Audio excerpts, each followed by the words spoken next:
이번 주에 제가 한 성도분을 이제 신방하면서 있었던 일인데요. 밥을 먹기 전에 우리 뭐 합니까? 밥이 나오면 이제 뭐 합니까? 마음이 급해가지고 밥 나오기 전부터 기도하시는 분도 계시지만, 몇 분 계세요. 급하신 분들. 근데 이제 밥이 나오면 우리가 보통 기도라는 행위를 하지 않습니까?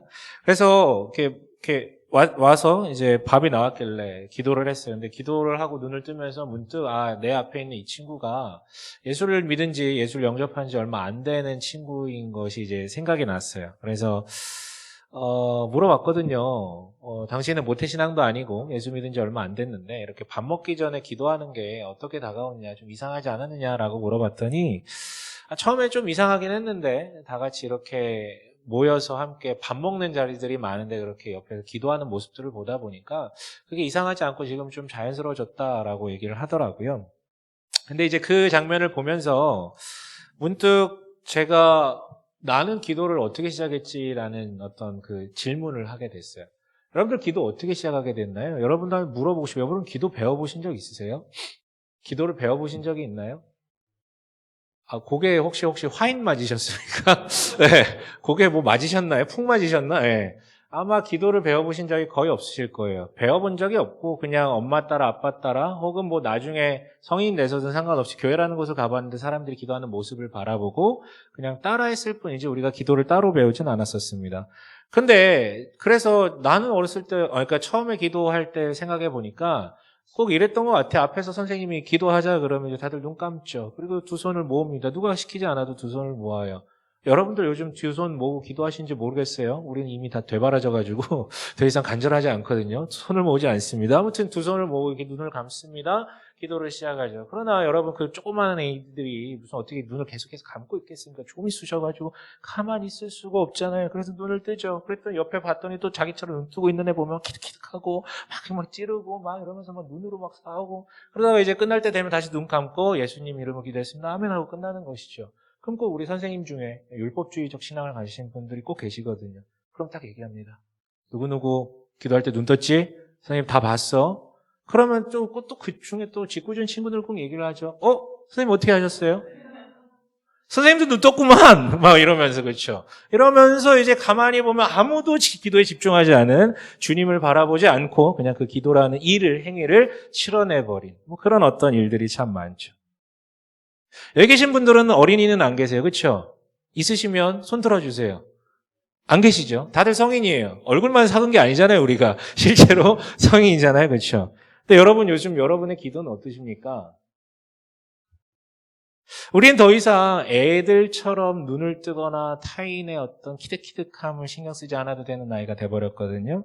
근데 여러분은 어떻게 주님만 바라보고 여전히 기도하고 계십니까?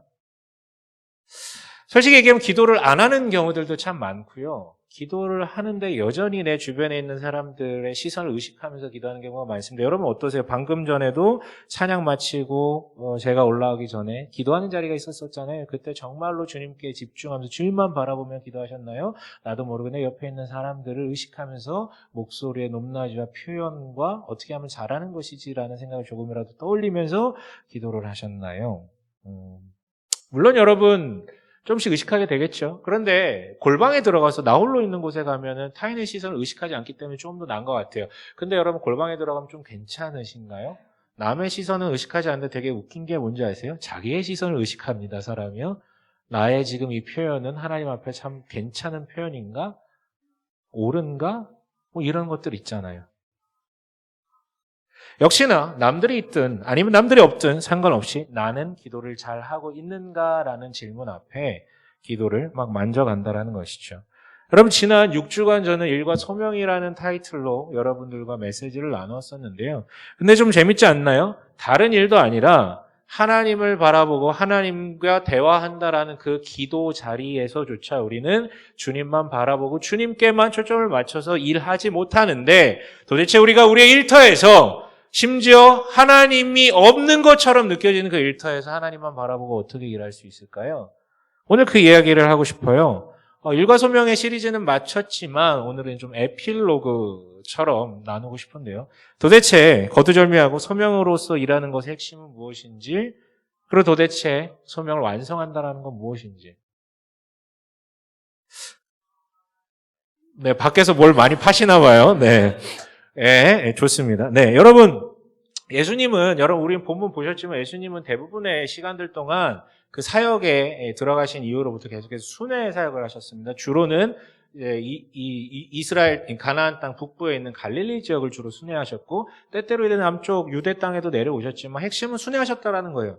그래서 초반부에는 예수님의 이름이 알려지지 않았을 때는 노숙도 많이 하셨을 것 같지만, 그럼에도 불구하고 이름이 알려진 직후부터는 자신의 집으로 초대해서 환대하려는 사람들이 늘어났습니다. 그렇게 그러니까 초대를 받으면 그 집에 가서 밥도 먹고 잠도 자고 그랬던 것이죠. 오늘은 특별히 한 여인이 예수님을 초청합니다. 마르다라는 여인이죠. 그리고 여러분, 우리는 알겠지만 그녀에게는 여동생이 있습니다. 이름은 마리아고요. 그리고 여기에는 나오지 않지만 요한복음을 통해서 그에게는 오라비, 나사로라 이름하는 사람도 있다는 것을 우리는 알 수 있어요. 그런데 여러분, 마르다가 초대했잖아요. 여러분, 초대하면 뭐합니까? 사람 집으로 초대하면 뭐합니까? 그렇죠. 여러분, 뭐 불러가지고 우리가 아파트 이거 하고 있지는 않을 거잖아요. 똑같아. 369 아파트 똑같이 이런 거 하고 있지는 않을 거예요. 밥을 먹여야죠. 그게 핵심이잖아요. 그게 접대의 핵심이잖아요. 하지만 큰 문제가 있습니다. 예수님의 대적자들이 예수님을 향하여서 했던 말이 있어요. 예수님을 가리켜서 뭐라고 얘기했었냐면 먹기를 탐하고 포도주를 즐겨하는 사람이라고요. 물론 대적자들이기 때문에 비아냥거리기 위해서 그렇게 표현한 건 맞지만 팩트는 담겨 있어요. 예수님 진짜 엄청 잘 드셨던 것 같아요. 근데 이거는 문제가 아니에요. 진짜 큰 문제는 예수님은 늘 홀로 다닌 게 아니라 누구랑? 여자들. 그러니까 1+1도 아니야. 그것만 해도 감사해. 1+12. 여러분, 이거 말도 안 되는 패키지 상품들이 이게 몰려다니는 그것도 여러분, 그게 최소한으로 잡았을 때죠. 다 누굽니까? 한 30억안에 심지어 어부 출신의 그 힘쓰는 직업을 가졌던 있던 남정네들이 13명이 몰려다니는 거예요. 엄청 처먹죠. 엄청 먹죠. 여러분, 뭐 이 사람들이 다이어트 하겠습니까? 고작 젤리 먹겠습니까? 탄수화물에 미쳤고요. 고기, 단백질 환장을 하죠. 고기 하면서 다니는 그런 인간들. 그러니까 여러분들 같은 경우에 집으로 혹은 자기가 음식 준비를 통해서 누군가를 대접해본 경험이 있으신 분들이라면 지금 이 순간 마르다의 마음이 어땠을지 조금이나마 아마 공감이 되실 거예요. 얼마나 분주하겠어요. 그렇게 많은 인간들을 먹여야 되는데요. 계속해서 먹질하고 막 빵 굽고 서빙하고. 근데 그 순간 못 볼 꼴을 보게 됩니다. 뭘 보게 된 것이죠? 자신의 여동생 마리아가 예수님을 밟지 앉아서 예수님의 이야기를 듣고 있는 장면을 목격하게 돼요. 짜증났겠죠. 쟤는 왜 저기 가 있지? 쟤는 왜 저기가 바빠 죽겠는데? 처음엔 짜증 정도였을 거예요. 정신 차리고 오겠지. 내가 이렇게 바쁜데. 이거 다 보고 있을 텐데. 근데 시간이 지나도 오지 않습니다. 처음엔 짜증이었지만 분노가 일어났을 거예요. 저거 미친 거 아니야? 누구는 부엌대기 하고 싶어서 여기 있나? 같이 초청한 거 아니야? 내일 도와야지. 같이 해야지. 이게 뭐 하는지. 저 완전 미친 거 아니야? 참다 못한 마르다는 예수님께 찾아가서 말하죠. 내 동생 마리아에게 꼭 얘기해 주십시오. 내 일을 지금 도와서 빨리 음식 준비 완성될 수 있게 해달라고요. 근데 예수님은요, 여기서 정말 예상 못한 답변으로 우리의 뒤통수를 하는데 훌개와 갈기죠. 41절 다시 한번 읽어볼게요. 42절이요. 자, 함께, 41절, 2절 함께 읽어보고, 얼마나 지나친 말씀을 하셨는지 41, 2절 함께 읽어보겠습니다. 시작. 그러나 주님께서는 마르다에게 대답하셨다. 마르다야, 마르다야, 너는 많은 일로 염려하며 들떠 있다. 그러나 주님의 일은 많지 않거나 하나뿐이다. 마리아는 좋은 몫을 택하였다. 그러니 아무것도 빼앗지 못할 것이다. 여러분 어떠세요? 읽는 순간 이렇게 번역에 문제가 있을 수도 있겠지만 읽는 순간 여러분 어떻게 다가오십니까? 예수님의 이 발언은 결국은 말씀을 듣는 행위, 말씀을 듣는 일과 부엌 일을 하는 것은 간극이 있다라는 의미 같네. 말씀 듣는 게 훨씬 더 중요하고 부엌 일은 그렇게 중요하지 않다라는 이야기를 하시는 것 같네. 라고 좀 들리지 않으세요? 실제로 그래요. 그래서 여러분 종교개혁 전까지만 해도 1000몇백 년간 기독교는요, 직업과 일, 이런 것들을 바라볼 때 성과 속을 나눴어요. 조금 더 거룩한 게 있고, 세속적인 일이 있다 그러고 나눴고요. 그래서 실제 수도사나 사제가 훨씬 고귀한 직업이고, 세속 일터보다 수도원이나 교회가 훨씬 더 고귀한 자리라고 여기며, 심지어는 성직만이, 즉 사제들만이 소명으로서의 일을 하고 있다라고 사람들은 생각을 했었습니다. 여러분들 어떠세요? 방금 읽었잖아요. 예수님이 하신 말씀 우리가 직접 봤잖아요. 결국은 돌고 돌아 주님의 일이라는 건 따로 있는 것인가요? 특정한 직업, 직무, 따로 있는 것인가요? 근데 저는 분명히 지난 6주간 반복해서 말씀드렸어요. 주구장창 특정 직업이나 직장이나 직무는 소명과 관련이 없다고요. 그럼 도대체 제가 한 말은 뭐가 된 건가요? 나가 여러분 이 발언의 진위를 우리는 좀 살펴볼 건데요. 발언의 진위를 살피기 전에 공정을 좋아하는 우리 눈에는 이 장면이 굉장히 불편하게 다가오실 것입니다. 무엇보다도 여러분 어려서 교회 많이 다니셨잖아요. 안 다니신 분도 계시겠지만 그럼 어렸을 때 우리는 예배 마치면 꼭 주방에 여기 식당 가면 밥을 국수 말아주시는 데들 많잖아요. 그거 다 누가 만듭니까? 외주 줬습니까? 여러분 누가 만든 것입니까? 그 권사님들 미치도록 그 막 땀내 나면서 막 거기서 막 말 만드시잖아요. 예수님의 이 말은 주일마다 식당 봉사하시는 권사님들 듣는 순간 빡치는 얘기 아닙니까, 여러분? 누구는 저기 고상하게 이쁜 옷 입고 가가지고 저 자리에 앉아가지고 말씀 듣고 싶지 않습니까? 나도 저기 가서 듣고 싶어요. 나도 예수 믿어요. 나도 듣고 싶다고요. 나도 은혜 받고 싶다고요. 그런데 모두 다 거기 가 있으면 어떡합니까? 누가 밥은 해야 될 거 아닙니까? 말씀 듣고 예배 마치고 나오면 하늘에서 만나가 떨어집니까? 밥이 나옵니까? 누군가는 밥 만들어야 될 거 아니에요. 그리고 왜 식당 봉사는 여자만 합니까? 그렇죠? 나사로는 도대체 뭐 하고 있었습니까? 이때. 그래서 이름이 안 나왔나? 그래서 슬쩍 지워줬나?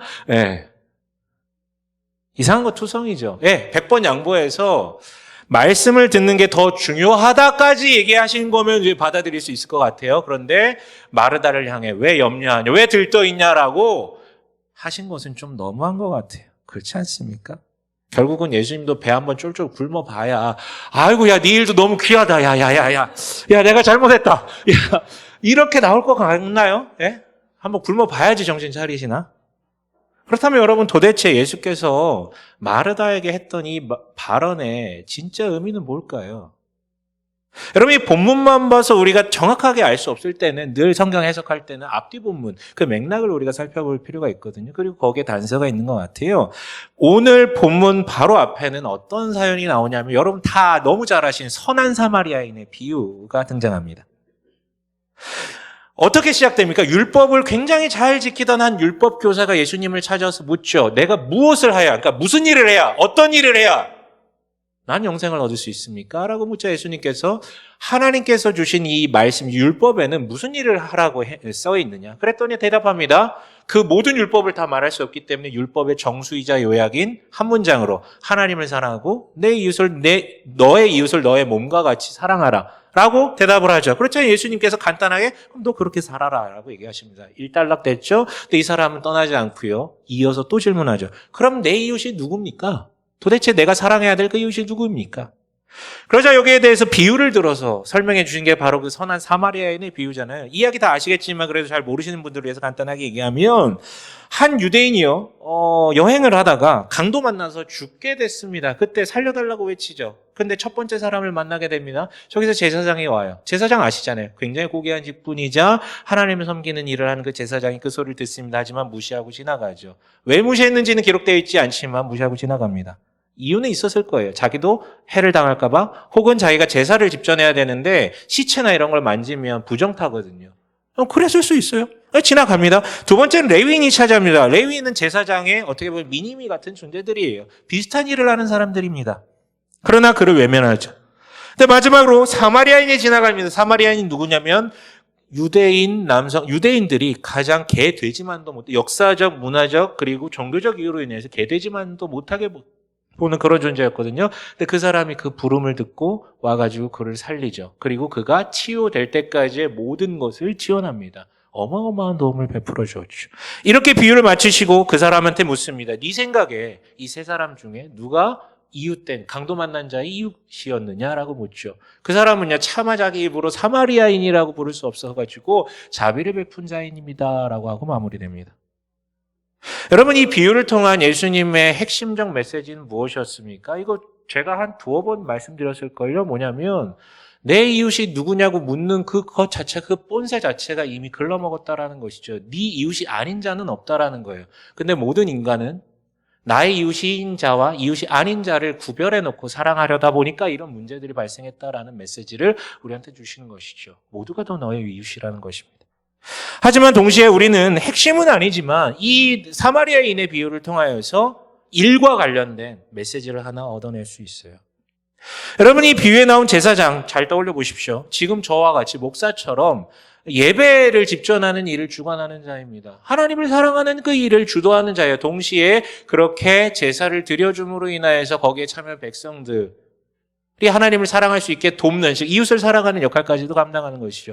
레위는요, 아까 말씀드렸지만 그 제사장의 예배 집전하는 것을 옆에서 서포트해주는 장로 같은 사람인 동시에 그 당시에 레위인들이 하는 일들은 뭐였냐면 민족적으로 그 구휼 작업들, 그러니까 거기서 가난하고 병든 자들에게 그 구휼 작업하는 역할을 맡은 사람들이 레위인이었어요. 이웃을 사랑하는 역할에 하나님을 사랑하고요. 하지만 강도 만난 자 앞에서 그들이 했던 태도를 통해서 결국 지금까지 그들이 무엇을 위해서 일했는지 그 일의 정체가 뽀록난 것이었죠. 제사장과 레위인이 정말로 하나님을 바라보고 그 일들을 해왔었다면, 정말로 하나님이 마주하게 해주신 자신의 이웃을 이웃으로, 사람으로, 사랑해야 될 대상으로 바라보고 그때까지 해왔다면 강도 만난 자를 바라보고 그런 식으로 행동하지 않았었을 테니까요. 결국은 여러분, 이 비유를 통해서 그 질문하는 사람에게 예수께서 말씀하고 싶었던 의도는 분명합니다. 네가 지금까지 무슨 일을 했느냐? 너의 직업이 무엇이냐? 너의 직무는 무엇이냐? 그 일을 얼마나 잘했느냐? 얼마나 많이 했느냐는 중요하지 않고 도대체 너는 누구를 바라보면서 그 일을 했느냐에 대해서 묻고 싶었던 거예요. 너 이 일 왜 했니? 뭘 바라보며, 뭘 기대하면서, 누굴 바라보면서 그 일을 했니? 그 율법을 지켰니? 그 신앙생활을 했니? 그렇다면 여러분, 그 사람은 누구를 바라보면 그 일을 했습니까? 그 선한 사마리아인의 비유에 단서가 나오는데요. 예수께서 뭐라고 얘기하시냐면 이 선한 사마리아인의 비유를 말씀하신 그 맥락이 있잖아요. 29절 함께 읽어보실래요? 성경을 피셔가지고 10장 29절이요. 자, 함께 읽어봅니다. 시작. 그런데 그 율법 교사는 자기를 옳게 보이고 싶어서 예수께 말하였다. 그러면 내 이웃이 누구입니까? 왜 물어봤대요? 내 이웃이 누구냐고 왜 물어봤대요? 자기를 옳게 보이고 싶어서요. 왜요? 자기는 율법 다 잘 지켰거든요. 그래서 이 위대한, 이미 검증된 예수께 인정받고 싶었거든요. 나아가서 이 일을 온전하게 성공한 자신은 하나님 앞에 온전한 영생을 얻었다, 구원을 얻었다라는 확신을 공개적으로 선언받고 싶었던 거예요. 그런데 재밌는 것은 오늘 읽었던 마르다도 그 맥락 가운데 있음을 부정할 수 없다라는 것이죠.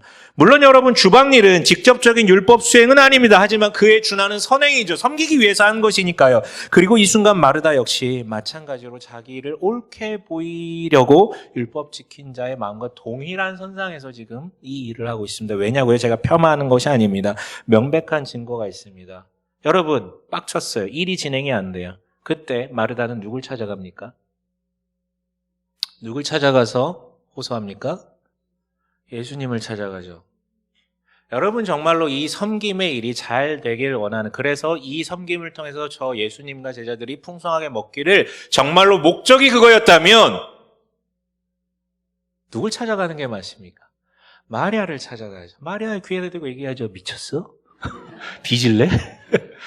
야, 나도 듣고 싶어. 빨리 안 와? 야, 언니는 너무 듣고 싶어. 야, 주님 너무 배고파. 빨리 하고 같이 하자. 같이 듣자. 이랬겠죠, 여러분. 정말로 섬김의 목적이 있었다면, 정말로 예수를 바라보고 얘기했다면 그렇게 했겠죠. 근데 예수를 찾아가잖아요. 그리고 쟤한테 얘기해달라 그러잖아요. 이런 비효율적인 일이 어디 있겠습니까? 그렇다면 그녀의 마음속에는요, 자기가 인지했는지 안 했는지는 모르겠지만 이유는 하나였어요. 뭐요? 자기가 옳게 보이길 원했던 것이죠. 결국 여러분, 율법교사나 마르다나 비슷합니다. 그런데 여러분, 이게 이 두 사람만의 이야기입니까? 아니요. 여러분, 이 자리에도 계실 거예요. 일하기 되게 싫어하는 사람도 있고요. 근데 어떤 사람들은 일을 되게 열심히 하시는 분들도 있어요. 그 사람들은 왜 일 열심히 합니까? 뭐가 나오는데요? 일을 열심히 하시는 분들은 자기가 인정하든 인정하지 않든, 인지하든 인지하지 못하든 결국은 숨은 목적은 이 일을 통해서 자신의 가치와 존재가 인정받고 싶어서 그렇게 일을 열심히 하는 경우가 많습니다. 왜냐하면 그렇게 타인들의, 그것도 공증받을 수 있는 공개적인 자리에서 인정받는다는 것은 그 순간 마치 자기가 하나님이 된 것 같은 느낌을 선사하기 때문이죠. 나는 전능해. 난 다 할 수 있어. 난 진짜 대단해. 그래서 여러분 제가 일과 소명 시리즈를 얘기하면서 그 얘기를 했던 것 같아요. 바로 이게 일을 통해서 구원받으려는 태도입니다. 그래서 우리는요, 기도할 때조차 이 일의 성공으로 주님께 인정받고 싶어 해요.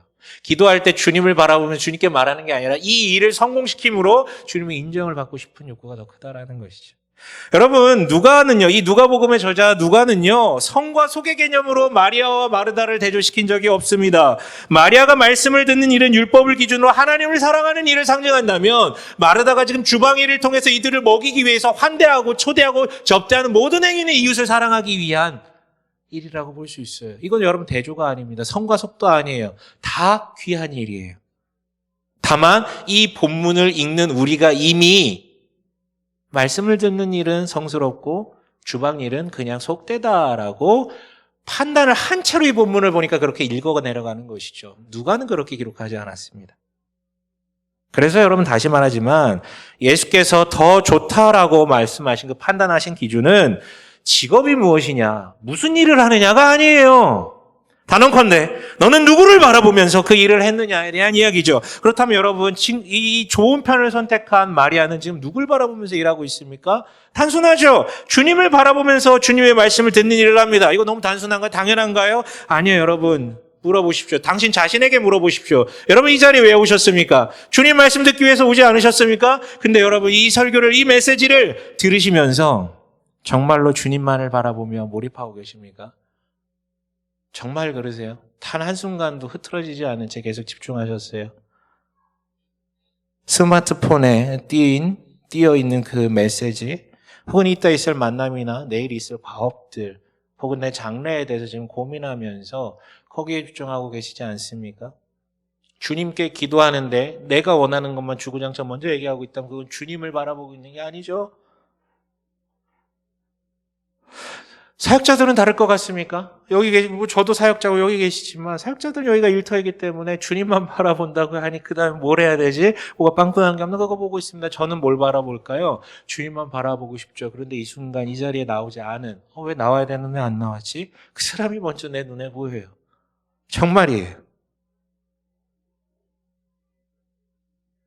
그런데 마리아는요, 호스트의 가족으로서 당연히 자기의 역할과 룰을 알고 있습니다. 근데 그것조차 잊어버릴 정도로 주님만 바라보며 말씀 듣는 일을 하고 있는 것이죠. 그런데 마르다는 어떻습니까? 그녀는 예수를 섬기려, 사랑하려, 이웃을 사랑하고 하나님을 사랑하기 위해 이 일을 하기 있음에도 불구하고 이 순간 자신의 이웃인 예수를, 자신의 주님인 예수를 바라보는 게 아니라 마리아를 바라보고 있죠. 마리아를 바라보고 있죠. 그렇지 않습니까? 내가 해야 될 일을 가로막고 있는, 도와주지 않는, 방해가 되는 적대자 마리아를 쳐다보고 있습니다. 여러분에게 묻겠습니다. 여러분, 누굴 보면서 일하십니까? 그게 꼭 급여를 받는 일만을 얘기하는 것이 아닙니다. 신앙행위도 일이고요, 집안일도 일이고요, 모든 것이 일이죠. 누굴 바라보면서 일하고 계십니까? 육아는 일 아닙니까? 일이죠. 누굴 바라보면서 일하고 계십니까? 그 일터와 그 일의 주인이신 하나님, 이미 나를 대신해서 거기서 이미 일하고 계신 주님을 바라보고 계십니까? 아니면 내가 해야 될 일, 이것을 성공시켜서 평가받을 그것을 떠올리면서 일하고 계십니까? 아니면 그것을 가로막는 대적자, 왜 안 도와주지? 왜 저런 식으로 해서 방해를 넣지? 내가 인정받지 못하게 하는 그를 바라보면서 일하십니까? 근데 여러분, 우리 주님은 누구를 보면서 일하셨을지, 여러분 그걸 한번 보셨어요. 보면 좋겠는데, 본문의 시작을 한번 보셨으면 좋겠는데, 38절 한번 읽어볼까요? 우리 마르다와 마리아 이야기는 38절로부터 시작되는 38절 함께 읽겠습니다. 10장 38절에 시작. 그들이 길을 가다가 예수께서 어떤 마음을 들어가셨다. 마르다라고 하는 여자가 예수를 자기 집으로 모셔드렸다. 네. 우리는 마르다가 예수님을 자신의 집으로 초청한 것으로 보이지만, 아니요, 정확하게 38절은 뭐라고 되어 있냐면, 예수께서 어떤 마을에 들어가셨다. 아니요, 심지어 그들이 길을 가다가 예수님께서 어떤 마을에 들어가셨다라고 되어 있어요. 복수형으로 얘기하다가 갑자기 예수님에게 초점이 맞춰서 예수님이 갑자기 의도적으로 어딘가에 들어가길 원하셔서 거기 들어갔다라는 식으로 표현하고 있다고요. 합의된 방향이 아니라 예수께서 무언가 의지를 가지고 누군가를 보러 그 마을로 들어가셨다라는 것이죠. 누굴 보러요? 누굴 보러요? 마리아 보러요? 여러분, 우리 오늘 읽은 본문에 마리아의 말은 한마디도 나와 있지 않습니다. 오직 누구와 누구와에 대해만 나와 있습니까? 마르다와 예수님에 대해만 나와 있죠. 주님은 마르다를 보러 그 자리에 가셨어요. 그녀가 예수를 찾기 전에 먼저 그녀를 찾으셨고 그녀가 일하기 전에 먼저 일하셔가지고 거기에 도달하신 거예요. 그리고 그녀를 바라보십니다. 그런데 그녀는 자신을 바라보지 않고 마리아를 보고 있네요. 나쁜 것 하면서 분노하면서 나 여기 있는데 너 왜 걔 보면서 화내고 있니? 라고 하시면서 여러분의 일터에 주님 안 계십니까? 계시지 않습니까? 근데 왜 우리는 나 여기 있는데 라고 하시는 주님을 바라보지 못하며 짜증나고 분노하는 그 사람을 보십니까? 여러분, 주님의 바라보심은 우리에게도 마찬가지입니다. 그는 다른 게 아니고요. 너만을 바라보고 계십니다. 당신만을 바라보고 계세요. 만약에 주님의 시선이 다른 곳으로 향했다면 이런 일들을 하셨을까요? 하실 수 있었을까요? 조금이라도 그분께서 대적자를 바라보셨다면, 조금이라도 그분이 자기 영광에 취하셨다면 그는 이런 일을 할 수 없습니다. 그분은요, 자기를 가로막는 사두개인과 바리새인들을 넘어서서 마르다를 보기 위해서 그 자리까지 가셨고요. 자기의 소명을 가로막는 사탄의 세력이 분명함에도 불구하고 그것을 넘어서서 마르다를 보러 가셨죠. 똑같아요. 당신만 바라보셨기 때문에 기꺼이 이 땅에 오셨고, 너만 바라보셨기 때문에 기꺼이 십자가 지셨고, 너만 바라보셨기 때문에 기꺼이 죽음을 이기고 부활하셨습니다. 여러분, 오직 그분은 너만 바라보셨기 때문에 이런 일들을 다 하실 수 있었던 거예요. 이것 따지고 저것 따지고 했으면 아무것도, 당신을 위해 할 수 있는 일은 아무것도 없습니다. 너만 바라보셨기 때문에 그 일을 하셨던 거예요. 심지어 그분은요, 너의 성공이나 실패를 바라보신 것도 아니고 진짜 너만 바라보셨습니다. 그래서 이런 일들을 하셨습니다. 여러분, 우리가 뭘 해야 주님께 인정을 받을 수 있습니까? 뭘 하면 칭찬을 받을 수 있습니까? 지난주 말씀드렸죠. 우리에게 확실한 것은 실패 하나밖에 없다고요. 최종적 실패는 죽음이 기다리고 있잖아요. 잠깐 성공한 것 같아도 다 실패해요. 하지만 주님께서는 당신이 실패할 것을 다 하심에도 불구하고 나만 바라보셨기 때문에 이렇게까지 하셨고, 오늘도 당신을 바라보고 계십니다. 일터에서조차도요. 그렇다면 끝까지 나만 바라보시며 나를 위해 먼저 일하고 계신 그 바라보심에 주목할 때 우리 역시 무엇을 하든 그분을 바라볼 수 있지 않을까요? 그리고 여러분, 우리가 하는 일이 세상 사람들이 바라보는 기준에 따라서 성공과 실패로 규정될 수는 있을지라도 무엇을 하든 주님을 바라보며 여러분들이 우리가 이랬다면 주님은 절대로 그 성공과 실패를 논하지 않으실 것입니다. 그것은 소명을 따라 일한 것이기 때문에 주님은 네가 좋은 몫을 택하였구나. 그 지경에서도 좋은 몫을 택하였구나. 넌 진짜 대단하다. 넌 훌륭하다.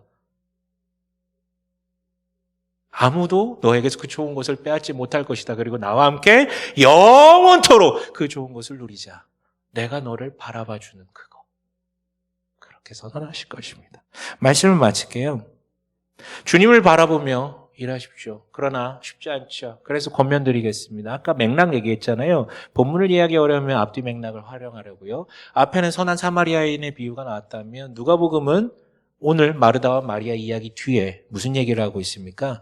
굳이 보지 않으셔도 돼요. 바로 이어지는 11장 처음에는 예수께서 가르쳐 주신 기도, 주기도문에 대한 설명이 나옵니다. 그렇다면 여러분, 이게 누가가 기도하는 행위가 기도라는 일이 다른 일보다 더 귀하고 중요하다는 것을 우리한테 얘기하고 싶어서 그런 것일까요? 아니요. 반대로 생각을 해야죠. 주님을 바라보며 일하기 위해 우리가 할 수 있는 유일한 일은 기도하는 것밖에 없다고요. 그런데 그 일을 하기 전에 기도한다라는 게 내 욕구를 충족시켜 주옵소서라는 내가 하고 싶은 말만 쏟아내는 그 기도가 아니라 이렇게 기도하라라고 가르치시는 것이죠. 뭐라고 얘기합니까? 우리 한번 2절 읽어볼까요? 11장 2절이요. 뭐라고 시작합니까? 그 기도는 함께 읽어봅니다. 시작. 아버지, 그 이름을 거룩하게 하여 주시고 그 나라를 오게 하여 주십시오. 네. 내 일이 아니라 아버지의 일이 이루어지길 원하는 기도로 시작을 합니다. 여러분, 당신의 일이 사무직이든 전문직이든 기술직이든 소상공인이든 그리고 저와 같은 성직자든 관계없습니다. 당신이 주님을 보며 일하고 싶다면 먼저 기도하십시오. 그냥 기도가 아니라 주님께서 가르쳐 주신 그 방식에 주님의 일이 이 땅 가운데 이루어지길 원한다라는 기도로 시작되는 그 기도를 하십시오. 여러분, 진심입니다.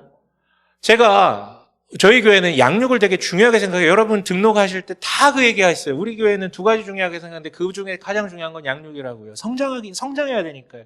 주 안에서 성장해야 되니까 풍성하길 원하니까요. 그래서 이 가운데 여러 번 하신 분도 있고 단 한 번 하신 분도 있겠지만 거의 대부분 저에게 양육을 받으셨을 거예요. 전 양육을 굉장히 많이 했습니다. 그래서 굉장히 많은 케이스가 쌓였겠죠. 그리고 최근에 내린 결론이 하나 있어요. 진짜 많이 양육을 해봤는데 양육을 하며 자신에게 굉장히 큰 시각의 전환이 있었다, 큰 깨달음이 있었다라고 호소하는 사람들도 있었고요. 너무 도전을 받아서 내 삶을 이렇게 살길 원합니다라고 결단하고 변화를 이끌어 가시는 분들도 많이 봤어요. 굉장히 큰 감동을 느꼈다라는 분들도 봤고요. 그런데요, 아무리 대단한 깨달음과 변화와 기쁨이 있는 것 같으신 분들도 지속 안 되더라고요. 솔직히 얘기하면 지속 안 되는 경우들이 너무 많더라고요. 그리고 그 원인을 찾았어요. 반대로 그럼에도 불구하고 지속되는, 그 변화가 지속되며 감사함을 계속해서 지속적으로 누리고 있는 이들을 삶을 바라봤더니 공통적으로 별것 아닌 것 같지만 말씀과 기도를 마주하는 그 경건생활의 습관이 그 훈련을 통해 드신 분들이 그 변화가 지속되더라고요. 풍성함이 지속되더라고요. 여러분, 아무리 당장 그 양육을 할 때 당장에 어떤 깨달음이 있고 변화가 있는 것 같고 감동이 있어도 가장 기본인 주님을 바라보는 시간을 확보 안 된 이들은 그리고 다시 돌아가요. 그리고 나중에 무슨 얘기하냐면 또 다른 양육은 없나요? 더 나은 양육은 없나요?